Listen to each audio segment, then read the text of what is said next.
Do you know the weird history behind the term selling out in the music business? This term gets thrown out a lot, saying you're not focusing on the art, you're selling out and this and that. Today, we're going to be answering the question, are those accusations actually warranted? And I'm going to be breaking down the two different types of selling out that people get accused of, and the strange history that actually shows that this term has evolved over time to mean something now that it did not originally mean when it was created. So let's dive in to some of the history behind the term selling out, okay? So the music business's first industry, you could say, was publishing, okay? Now, to simplify this, whenever you create a piece of music, it's split into two different forms of copyright. You have not copyright, royalties. You have the master royalties or the mechanical royalties, and you have the publishing royalties. Think of it like this. The publishing is the composition of your song.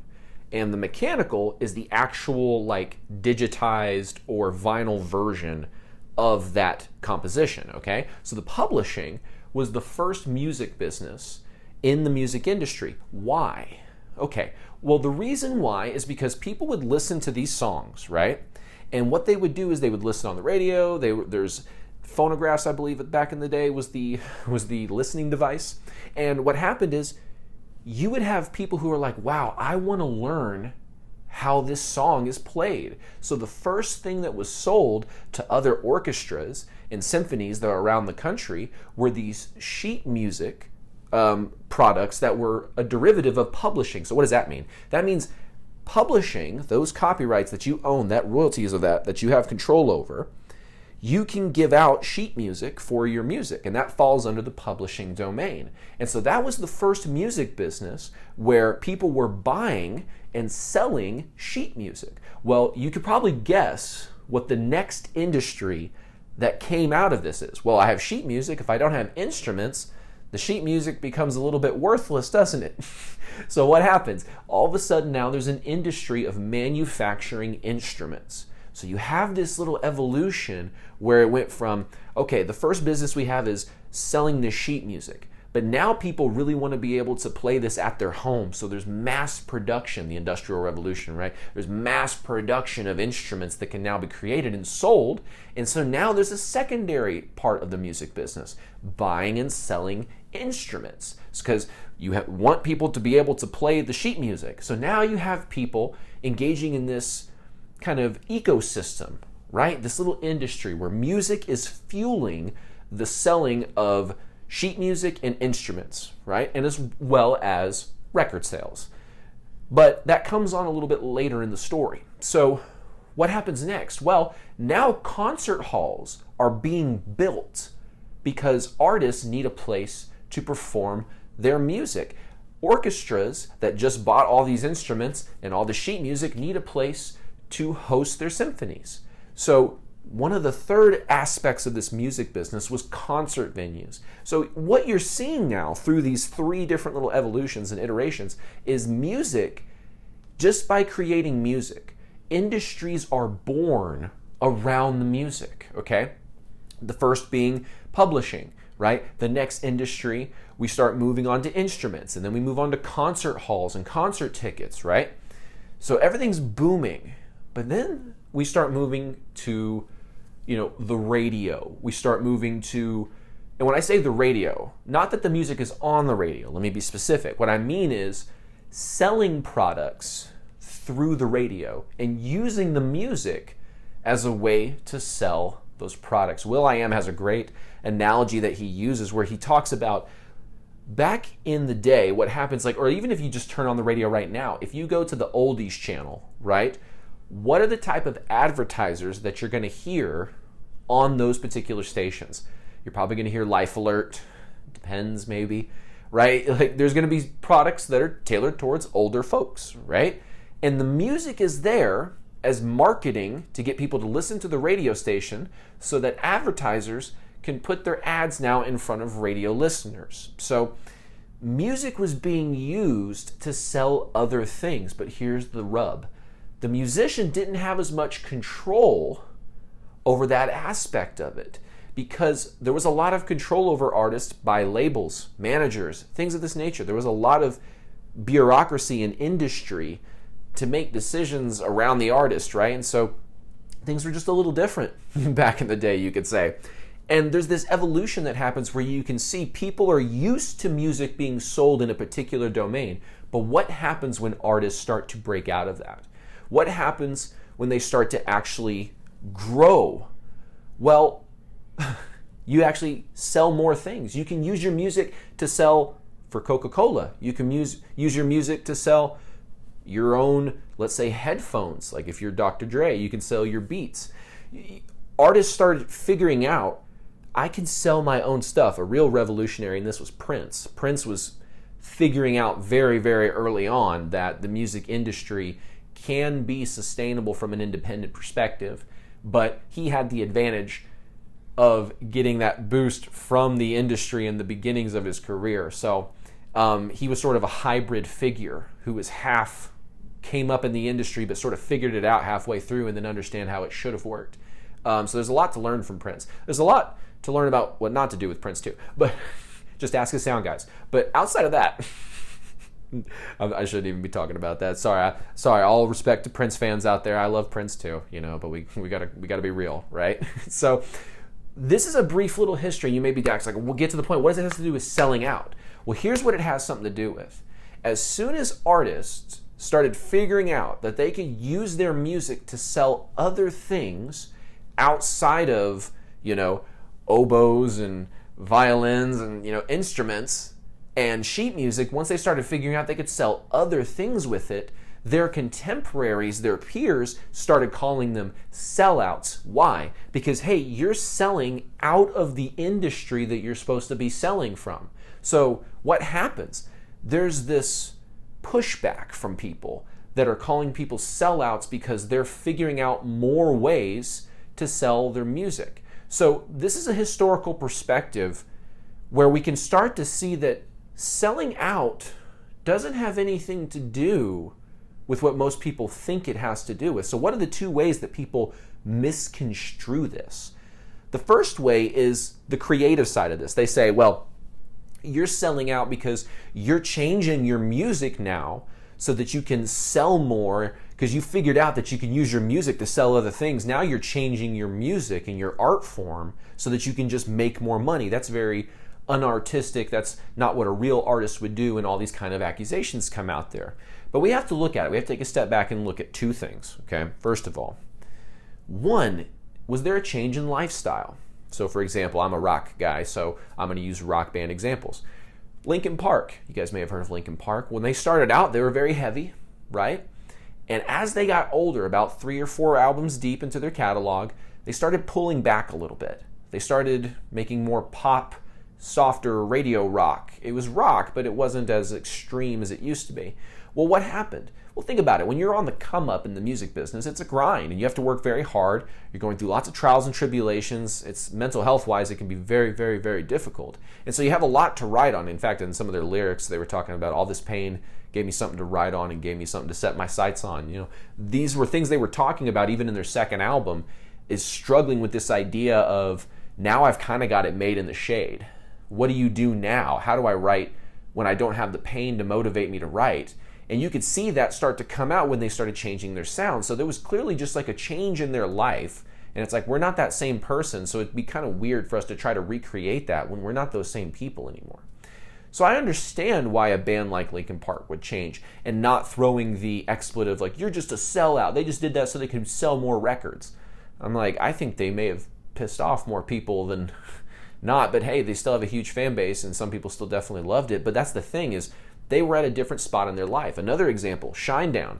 The singer Brent Smith was struggling with addiction for the first 4 albums of that band's career, and they built a huge sound and fan base around this particular image and sound. And when they started to change, because Brent got sober and he wasn't that same person anymore, wanted to write different kinds of music now because he didn't have the same anger and angst, the band's image started changing and people started saying, you guys are sellouts, when really they didn't understand that sometimes people just evolve in their personal lives, and as a consequence, the art is going to reflect on the outside the changes that are happening inside the artist. So if the artist is changing, the art's going to change because they're changing who they are, right? And they're evolving as people. So we shouldn't be throwing shade at them for making a change based on a change that's happened in their personal life. But I can hear the comments. I can hear the people saying, Dax, but what about the people? Those aren't the issue. The issue is the people that knowingly change their sound because they're trying to make more money. They want more fame. And so they knowingly change their art to fit the masses and all this kind of stuff. That's the real issue. That's why they're really sellouts. Well, let me, again, ask you to take a step back. I'm not going to go Lex Grossman on you. Some of you guys will get that Tropic Thunder joke. But sorry, I'm corny, y'all. You're just going to have to deal with some of my corny jokes sometimes. But I would care to argue that if you see an artist deliberately change their sound to kind of keep up with the times, so to speak, they are showing you who they've always been all along. But here's the thing. Did you like the music back in the day? Yeah. Well, they were the same person you're accusing right now when they wrote the stuff you're liking, basically. They just had to evolve the music to get that goal. Because originally, the sound that they were creating that you liked is what got them fame and money, which is what they wanted. Which I'm not trying to say that that's how you should do it, right? I'm saying everybody gets into this business for different reasons. Some people get into this business because of impact. Some people get into this business because of income. And some people get in this business because they want to be famous or infamous, depending on the person. But people want to get into this business for a variety of different reasons. So I'm not here to judge and say why someone should or shouldn't be in the business, right? But what I'm here to tell you is if you liked an artist's music and then they changed to keep up with the times, instead of being like, oh, they changed to keep up with the times, they're selling out, understand if that's what you think, then they would have been selling out when they were writing the music you liked too. But if you're willing to say that, well, I still like that music, it's like, well, then maybe they're just good artists that wanted to be successful, and so they're changing on a dime so they can stay more successful. Instead of sticking to this thing where sometimes genres have cultures that demand that you go down with the ship, almost like in a crab in a bucket type thing, where if you're in a certain genre and you start to change, people are going to try to pull you back down. It's very, very strange. But here's what I'll say. No one has the right to tell an artist what they can or cannot create. That is the crux of the issue, and why I think calling someone a sellout for changing their musical style, whether it's just because of a change that was happening within them or because they're just trying to change to keep up with the times. In either scenario, I'm willing to grant them that that's up to them to do, because nobody has the right to tell another artist what kind of art they can or cannot create. Even the fans. I know that's crazy, because ultimately the one who has the artistic freedom is the artist. And if they decide they want to change things up because there's a change in their lifestyle, because there's a change and what their goals are in the business side of it, then so be it, right? They're the same person they always were. They're just navigating their approach. So that's the first accusation, is the creative accusation. You're changing your music to appeal to more people, and that means you're selling out. But let's look at the second accusation, which is a little bit, I think, more common nowadays in the last 5 to 10 years, which is the commercial accusation. People say, well, you're commodifying music. You're making music not about the art. You're making music about products and commercial commerce and things like that. And so you're not being a true artist. You're selling out. Well, let's look at this for a second. I would always ask somebody in this situation one very simple question. Should artists be able to earn a living? Usually what you get is yes, but. What a word to throw in there. No, not booty. Yes, but only if, and then all the qualifications start coming in. They start going, yeah, I think artists should earn a living if they make the money the way I think they should make the money. Well, what does that purest limited income stream perspective look like? Usually they say things like, well, if the music itself isn't bringing in the money, if you only make money from the streams, the music itself sold physically, or gigs, then anything outside of these three things is like, you're not a purist. You're not actually about the art. You're about the money. And I've always found that a little strange, because I'm like, if you think artists should be allowed to earn an income and earn a living, who are we, again, this kind of goes back to what I was saying, who are we to decide, well, you can only do it the way I think you should do it? And then people say, well, what about this? And what about this? And what about, oh, well, maybe. It's an arbitrary thing that people like to throw out there to feel more superior than another person and feel like my art is more pure because I don't succumb to commercialism and commerce and all this kind of stuff, when really, I think, this is going to sound crazy to some people, I think those are the most selfish people comparatively in this whole situation. Because I want you to look at a very popular villain in this certain situation. I saw him in one of my comments in my video, music is not your product, or music is not the product, which is Gene Simmons. People talk about Gene Simmons like, and when I hear him talked about, people are like, oh, he ruined stuff, he's such a bad person, he made everything about the money and blah, blah, blah, blah, blah.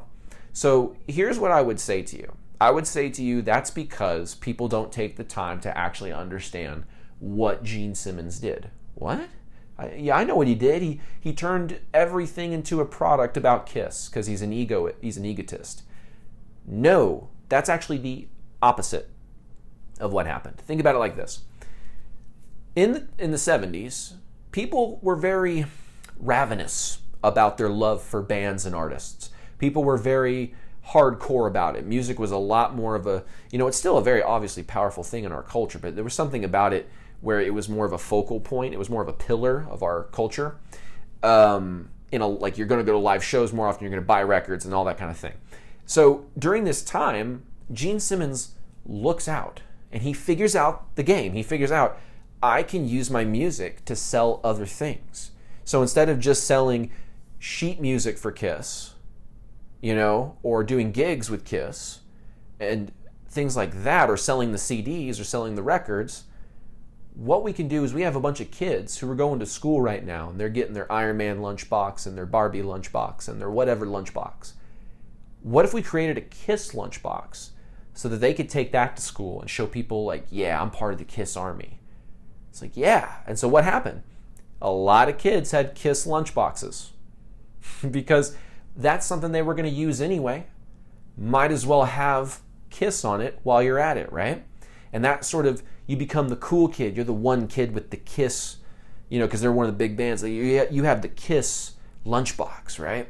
And so you can see the mindset that Gene's going through, and that's what we can model. We can look at the mindset and we can model, oh, I had this fan-centric approach where I'm looking at what are they using anyway? Give me all the things that they could possibly use. Yo-yos, make a Kiss yo-yo. They're reading comic books, let's make our own comic book and let's put our blood in the ink for marketing, or something like that. They figured out, what are they doing?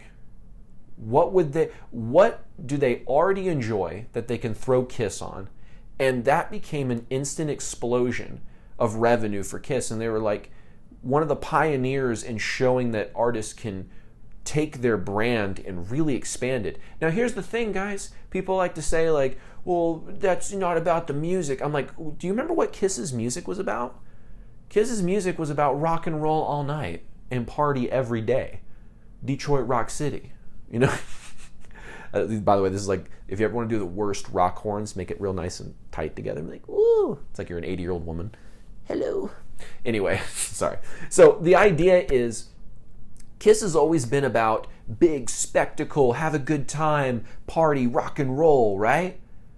What's off-brand about selling patches or selling a lunchbox or selling an action figure or whatever, right? It's another way that an artist has figured out how to monetize their brand. And so I think this is one of those things where we can start to look at how business and authenticity and art can exist, and they can coexist, really, because there's this big paradox about something I've mentioned. You have people that are like, no, you should be only be able to make money through the music and then music-related things. And I'm like, wait a minute. This is the music money paradox that I've shared with people. The music money paradox is, I want music to be worth more societally, so I get paid more for my music so I can make more of a living from my music itself, right? As opposed to looking at this from the perspective of like, listen, it's priced the way it is based on consumer habits and supply and demand. And you could say, well, we could make more money if we changed the rules and made people make us more money by forcing them to pay us more. Yeah, you could do that. Or you could understand that throughout time, artists have always leveraged the music to sell other things. Always, right? But looking at the music money paradox is this mindset of if you sell things outside of music, you're a sellout, right? You can't, how dare you make money outside of music, because that's making music not about the art anymore. It's making music about commerce. And what is more making music about commerce than saying, pay me more for my music? You know what I'm saying? You can't have it both ways. You can't simultaneously say, I want people to pay me more for my music, and then judge another artist and say, oh yeah, they're selling t-shirts and handbags and glasses and hats. They're not really an artist. They're just like a merch salesman. That's all they really are. They're not truly artists. Like, you can say that, but it sounds like it's coming out of envy and resentment. I'm just going to be calling it real with you. I'm just saying, because if you want music to be worth more, you believe that commerce is good. Okay? And so if you believe commerce is good, you can't be mad at a musician who's figured out how to monetize their brand and engage in more commerce so that they can earn more of a living. Because by definition, you think commerce is good because you want people to pay you more for music. And that's commerce. So you want people to pay you more for your music, but you don't want other people to make money outside of music until you make more money from music. Do you see how this starts to break down when we really dive into it? You see what I'm saying? Like, a lot of people just miss this, where it's, oh, if I make anything about my music business, not directly music, I'm not an artist. It's like, what are you talking about? Did you create the art with your full passion, integrity, and creativity? Congratulations, you're an artist.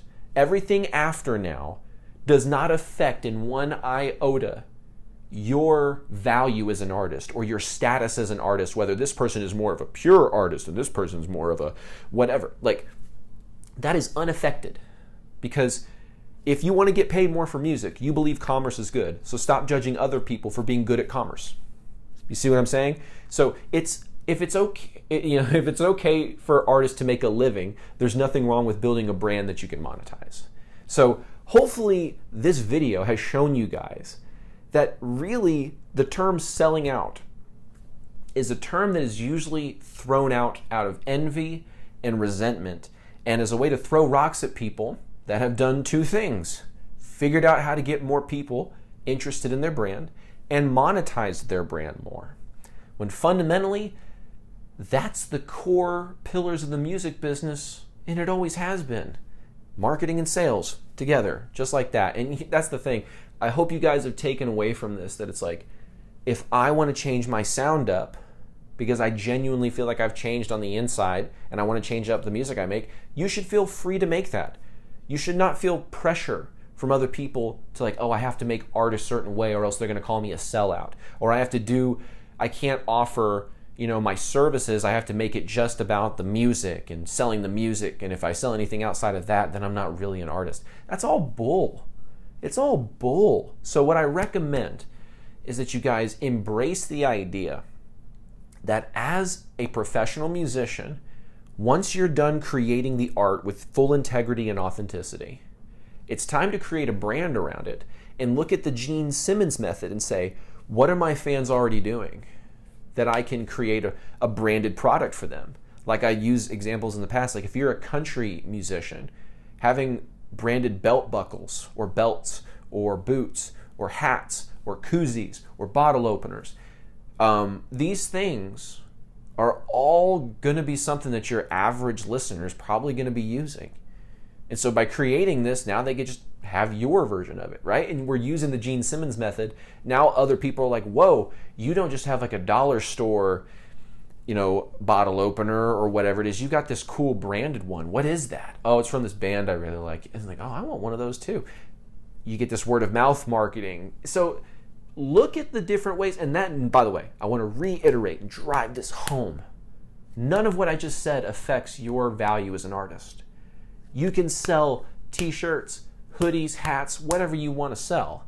And if that stuff sells more than your music and allows you to have more of a living, then so be it. That is the way it is. And guess what? That's saying that the fans have spoken. Like I said, what is more aggressive and unethical? Hey, listen, fans, I know you're used to paying $16, $12 a month for all the music there is out there, basically, but I want you to pay me $16 every time I drop a record, even though you have the same exact music, nothing different from it, available on that membership. But I want you to spend absolutely more money to spend on my stuff. And not only my stuff, every artist that you're a fan of, if you could. What's more greedy, that or, hey, listen, you've clearly found out how to get our music on Spotify and YouTube and all that kind of good stuff, but maybe it's hot outside right now and maybe you need a tank top. We've got a branded tank top here that you can check out. Or maybe you need a hat, the sun's in your eyes. We've got a couple different hats. Oh, actually it's cold outside today. Well, guess what? We've got a hoodie. You see what I'm saying? That's like saying, hey fan, I know you have a problem. Let me help you fix that problem with one of my branded products. I can't tell you how much more merch we sell when our merch solves a problem for somebody. I'm gonna give you a little secret, okay? Drawstring bags. Invest in drawstring bags. Why? They're branded, people are gonna wear them on their back, and they're gonna put all the merch that they buy from you and other people into it. So what does that allow them to do? A lot of people don't buy merch. This isn't a merch masterclass. This is a little bonus tip. A lot of people buy merchandise, but they won't buy it if they don't know where they're gonna put it. Like, listen, I want to go get 2 more shirts, but my pockets are full. I don't know where to put it. But if I have a product like a drawstring bag, now they have more room to buy as much as they want, right? And it's something that helps me sell more, helps them get more and carry it around comfortably. I solved a problem for them, so it was easier for them to pay me. I've had people buy my merchandise from my band when they didn't even see our set, but the item was the only one that served any utility. There were a bunch of bands selling stuff and it was hot as hell outside, and we're the only ones that had tank tops. So who do you think sold a whole bunch of tank tops that day? We did. The other people did not sell as many of their t-shirts and long sleeve hoodies. We had tank tops and we figured that we would sell more, and our hats and tank tops went because that was solving a problem for the fans. So this fan-centric, I'm gonna call it the Simmons model. You can hate me all you want. I'm gonna call it the Gene Simmons model just to make people mad, just to make the people in the comment section mad. Just like when I bring up Taylor Swift, just because I know it makes some of them mad, I'm gonna bring her up one time per video. just so everyone in the comment section can have their fill. Okay, so I hope you guys have enjoyed this video. I hope you guys have figured out now that the myth of selling out is completely debunked once you understand the history of it. And I wish you guys so much good, I want you guys to have so much good success inside of your music business. I don't want you guys to be held back by all the crap that's out there that's negative and trying to take you down, So I hope this video gave you some value. Make sure to hit the subscribe button, the notification bell, the like button, leave a comment. I'd love to hear it. It definitely helps out the channel. And share this with someone if you feel like it was actually like, whoa, I just learned a whole bunch of cool stuff. So share it with your friends, and I look forward to seeing you guys on another Musicians Ignite. Take care.